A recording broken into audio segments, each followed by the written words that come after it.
Racing volvía a disputar un encuentro tras la lesión de Xavi Moré.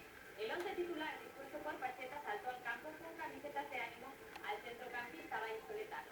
Moré siguió el encuentro desde la grada acompañado de su familia y pudo disfrutar de una nueva victoria del Real Oviedo en su campo. Y van 9. El Real Oviedo ha logrado su novena victoria consecutiva en el Carlos Tartiere. Comenzó el encuentro con la novedad de Abasolo en el once titular y el regreso de Obona tras cumplir sanción. Precisamente el camerunés realizaba el primer disparo del encuentro. Acto seguido, Lledó tuvo que intervenir para evitar el gol del Celta. Pero antes de la media hora el Oviedo gozó de la mejor ocasión. Entre Abasolo y Manu Bustos se estorban y este último no consigue hacer gol. La estrategia es clave en los planes de Pacheta y Negredo está a punto de lograr el primero tras el saque de un córner. El Oviedo lo intentaba, pero el gol llegaría de la forma menos estética. Una jugada personal de Nano acabaría con el balón en la red, empujado por el visitante Héctor. La segunda mitad se reanudó con Abasolo muy entonado. El centrocampista vasco enviaba el balón desviado. Pero 3 minutos después de jugada personal, el propio Abasolo lograba su primer tanto con el Real Oviedo.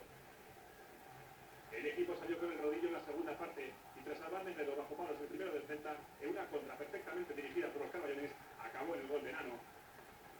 Ya hasta el final del encuentro, el Oviedo se limitó a controlar el partido y mantener la portería a cero. A falta de 15 minutos para el final, Juanpa entraría en lugar de Abasolo, que se llevaría la ovación de la grada. El Real Oviedo suma así una nueva victoria en casa y se queda a 4 puntos del Castilla y a 1 del Lugo, su próximo rival.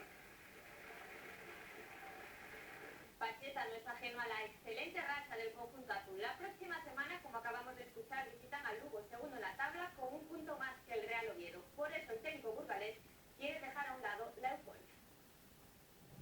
Estamos acostumbrados a ganar por goles y porque ya por inercia ganamos. Y eso es peligroso. Da mucha confianza para ir al Lugo. Nada. Si es por estadística, sí. Hemos perdido las dos últimas. Pero este equipo, si analizamos por otro lado, este equipo es muy bueno.